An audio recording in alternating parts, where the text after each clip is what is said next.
Jim Makichuck is a writer, director, and producer who was born in Swan River, Manitoba.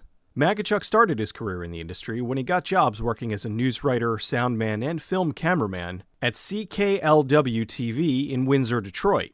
During that time, he put himself through film school and later started the company, Rocky Mountain Films, with Philip Borsos.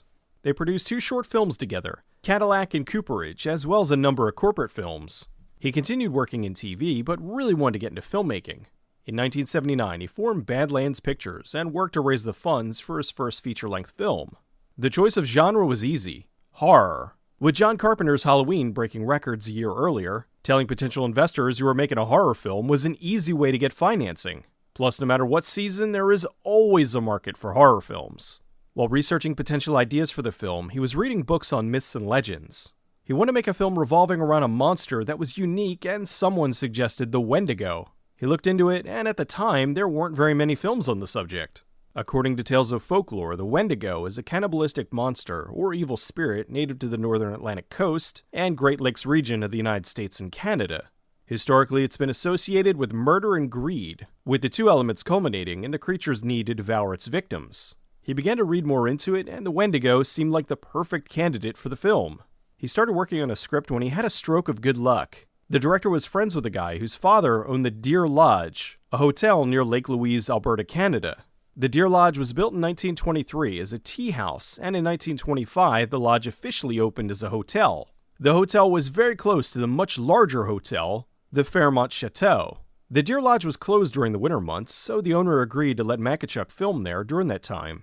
With this good fortune, he tailored his script to be about a group of friends that take shelter in a closed hotel, only to discover that it's filled with some strange inhabitants. Makichuck decided the film would work best as a supernatural thriller. He called his script Ghostkeeper. After all was said and done, he secured roughly $650,000 for the production. However, that came with a catch. The film had to be shot before the end of the year. This was called a tax shelter film. From 1975 to 1982, there was a tax law in Canada where the federal government allowed investors to deduct 100% of their investment in Canadian feature films from their taxable income. This resulted in a massive increase in Canadian film production during what would come to be called the tax shelter era. Total feature film production in Canada skyrocketed from 3 in 1974 to a peak of 77 in 1979. With investors looking for write-offs, tons of films from the time were shot in the winter. They planned to film in December of 1980. Makichuck hired John Holbrook to be his director of photography. The 2 had been working together for at least 10 years doing TV and short films. The hotel was the perfect place to film. It was big but manageable and offered a variety of locations both inside and out. The downside was that the hotel had no heat during this time, so the crew had to supply their own heaters. They brought in the same heaters you'd use on construction sites, these giant torpedo-shaped devices that would warm the area for about 10 minutes before it got cold again. He hired a small group of Canadian actors for the film. The main cast was only 4 people. They hired Reva Spear to play Jenny, Murray Ord to play Marty, and Sherry McFadden to play Chrissy. They were all relative newcomers to the industry, and these are the largest roles any of them had played up to this point. With McFadden, this was her first role in anything. Georgie Collins was hired to play the mysterious Ghostkeeper. She'd been in the industry since the early 70s, but had been doing community theater in Calgary since the 60s. A smaller role in the film was the shopkeeper. They hired Les Kimber, a well-known Canadian production manager and producer. While he mostly worked behind the camera, he enjoyed acting in unusual films like this from time to time. Another reason he signed on was that when he was younger, he worked in the Deer Lodge. To keep costs down, they had their stuntman, Bill Grove, play the Ghostkeeper's son, Danny. He built the fence in the film that he ends up being impaled on. Makichuck loved the look of the hotel and decided not to change a thing. They had no art director, so everything in the hotel was as it would normally be if you were a guest. They started filming on December 1st, 1980. To keep warm, the cast wore long underwear and layers of clothing the entire shoot.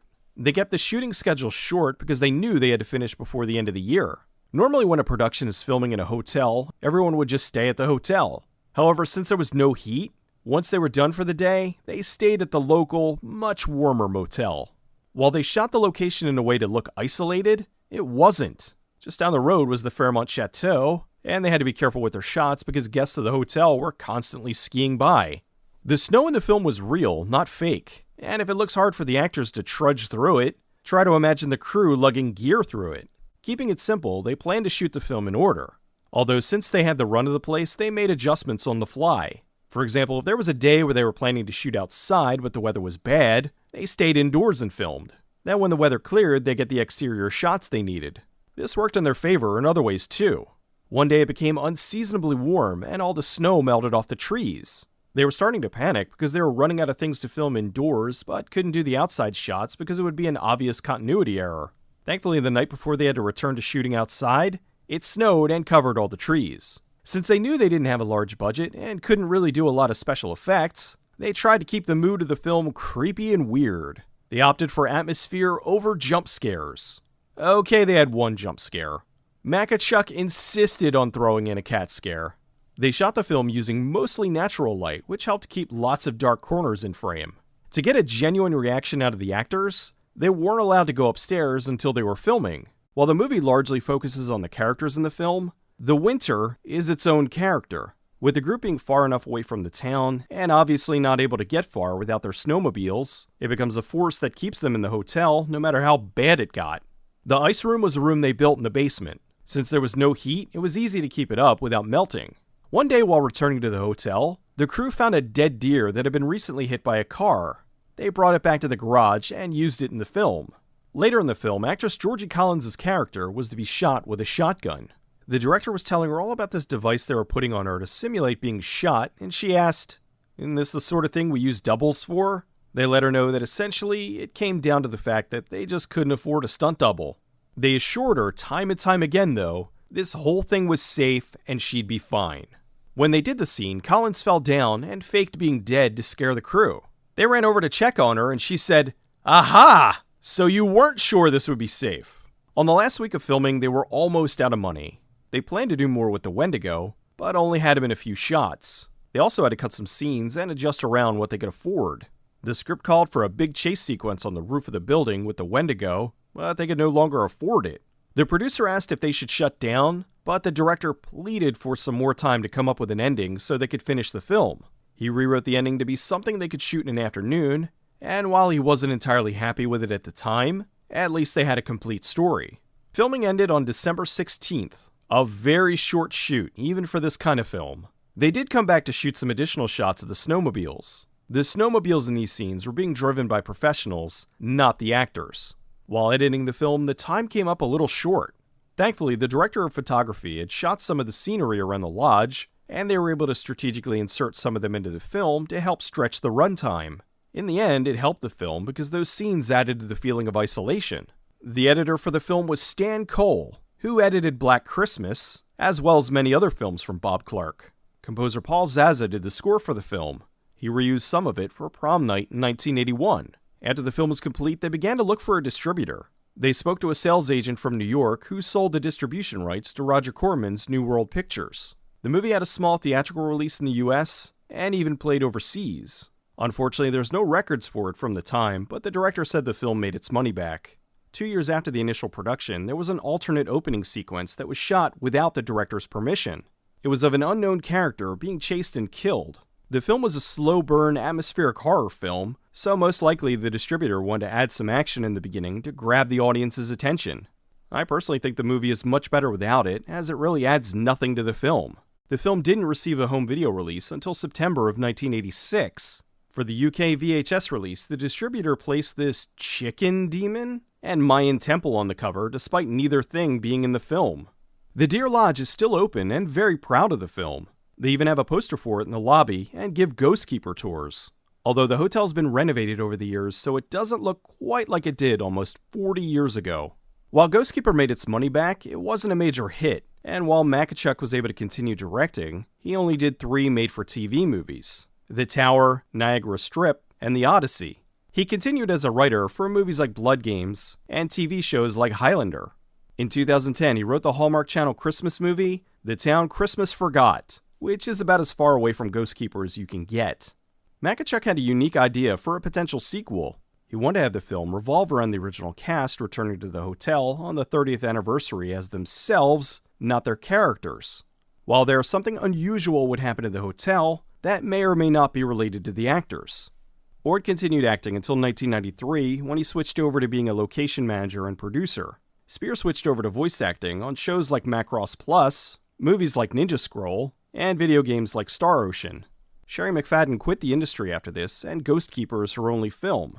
Collins continued acting up until 2005 when she semi-retired and decided to focus on something she loved more than acting, being a grandmother. Unfortunately, Makichuck's idea for a sequel will never happen because Collins died in May of 2017 at the age of 91. Ghostkeeper is a gem. It looks terrific, and the atmosphere in the hotel is so thick, it's almost tangible. The odd thing is, this is one of those rare movies where I was interested in the characters and them taking shelter in the hotel. When they added the supernatural elements to the film, it ratcheted up the fear, but I almost would have been fine with just a movie of them taking shelter and surviving in this place with no heat during a blizzard. The movie takes some unexpected turns because of the problems that arose while filming. Since the budget was running low and they had to make changes on the fly, they got rid of the more traditional expected horror cliches and ended up with something else entirely. Here we have a film where the monster is the Wendigo, but we only see it a few times, and the Ghostkeeper ends up being the bigger threat. Makichuck wasn't happy with how it all came together back in the day, but he's come to appreciate it more over the years. He said if he was able to make a sequel right afterwards, he would have put the Wendigo in it more. I liked it more because there was less of the Wendigo. Sure, you felt the presence of the monster, which ended up being the driving force for the Ghostkeeper. She was feeding these unexpected guests to the beast and having a little fun with them too. Without turning into a traditional monster movie, they were able to keep this unusual tone and creepy atmosphere. Often when you see the monster in a movie, and even more so when you see the monster repeatedly, it takes away from the fear factor and can often make it less scary if shown too much. It's funny to think the final act of the film is mostly made up on the fly because that ends up being the most memorable. One reviewer said, "The last 15 to 20 minutes is tense and horrific, treading the middle ground between psychological and supernatural horror." Ghostkeeper's a film that ended up benefiting from its shortcomings. The lack of money forced them to make some creative choices that may not have seemed like the best initially, but ended up being what made the film special. If they had enough of a budget to do it as it was written, it most likely would have been forgotten as just another monster-based horror film from the 80s.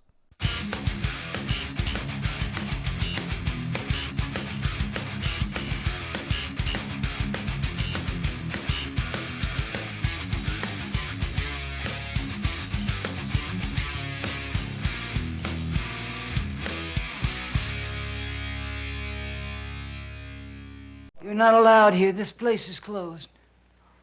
Then what are you doing here? I ask the questions, girlie.